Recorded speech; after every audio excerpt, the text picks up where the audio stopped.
Dalawa yung tinga niyo. Isa makinig, yung isa answer.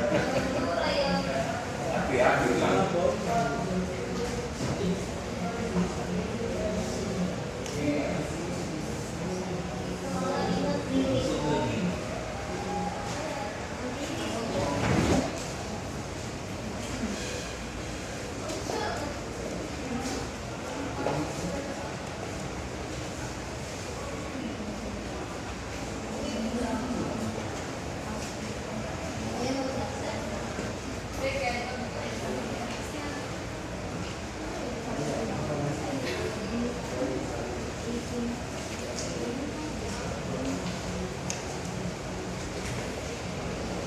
Good morning, everyone. Today we are talking about elongation and termination stages. And we should also include initiation. So my topic will start with the initiation stage. Now, to simplify this, when we say that initiation is the first and most highly regulated stage of translation, because the first stage of building a protein is called initiation. Initiation must be very controlled. And when we say that, its main job is to attach the ribosome to the mRNA at the perfect starting spot. This guarantees that the genetics instructions are being read on the correct way or correct order, which is essential for creating a working protein. Now let's start with the step-by-step of process of initiation. What do we mean by step 1?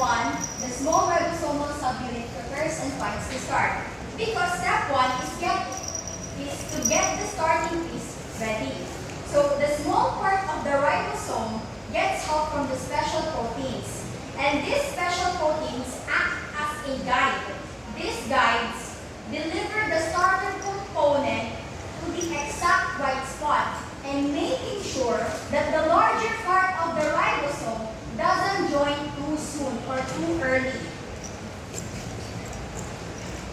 So, this was already been discussed, but for the summary, the step differs greatly between simple cells and complex cells.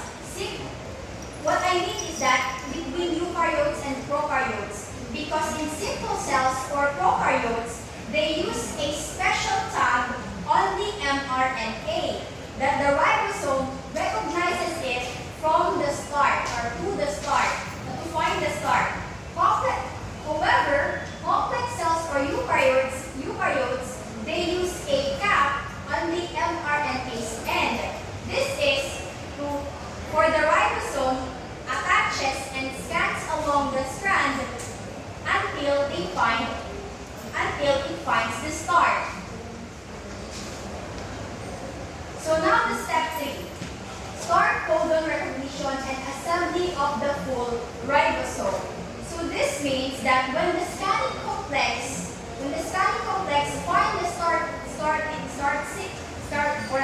signal, the starter tRNA locks onto it.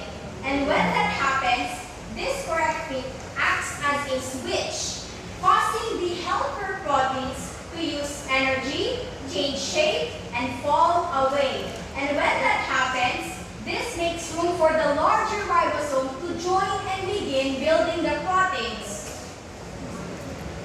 Now, at the end of this integrated process, we have a fully assembled initiation complex. To simplify this characterization, what happens is that in the end, the starting setup is perfectly arranged. And once it is perfectly arranged, the mRNA is locked into place, the start signal is in the correct position, the starter component is attached onto it, and the site for the next part is open and ready. And at last, for the fifth one, the exit site is empty. So the part 1 of elongation. Basically, in this, what is stated in the PowerPoint presentation, elongation is a cyclic assembly line-like process, which means that elongation is a repeating assembly line process that builds the protein chain by adding one amino acid at a time. three main steps that repeat for each new instructions. So how does the cycle actually begin? The cycle begins when the next slot is ready for a match. The correct building block carrying its amino acid is delivered by a helper protein. That helper protein acts as a security guard.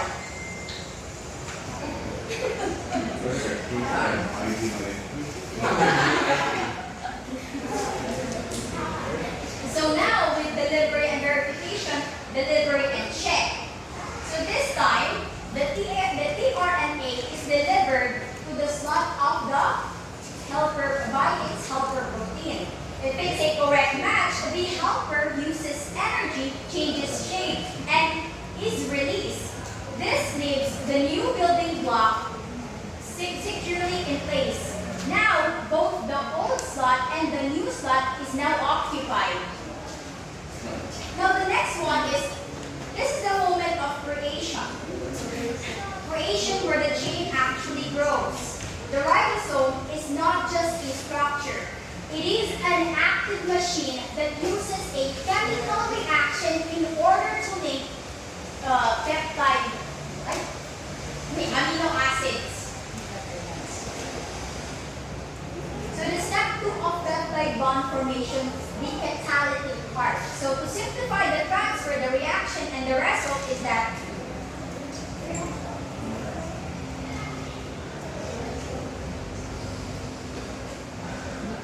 the entire chain from the old tRNA is transferred and attached to a new amino acid of the adjacent RNA. And when that happens, this creates a new bond extending the chain. The old tRNA is now empty and the chain is now held by a new tRNA. This step happens incredibly fast, like merely a fraction of a second. Now the step 3 is translocation. What we mean by translocation is after the bond is made, the ribosome shifts to read the next instruction, and that movement is called translocation. So translocation is powered by another helper proteins. So helper proteins, which we can refer to elongation factor. So the next one is, to simplify the power stroke and the shift, a helper protein binds and uses its energy.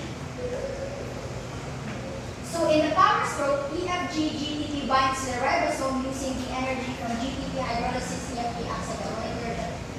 So in that, to summarize all of that, the complex ideas, the helper protein binds and uses energy to force the ribosome to shift.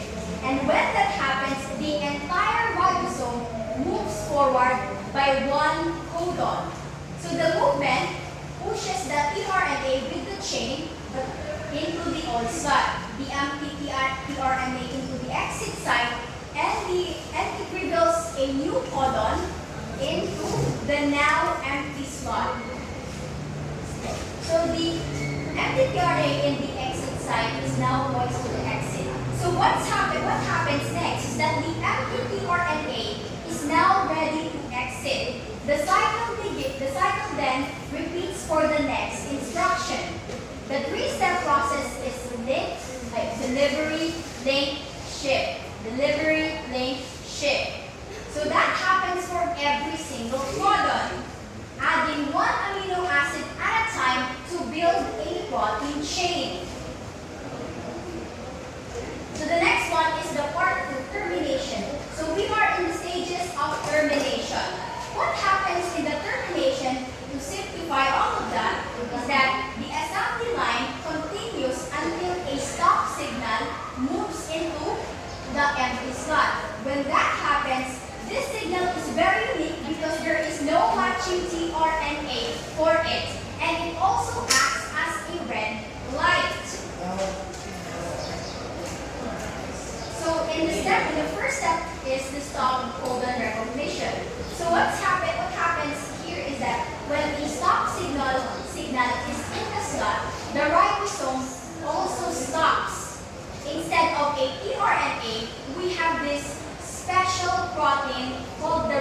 factor to simply move into the slot.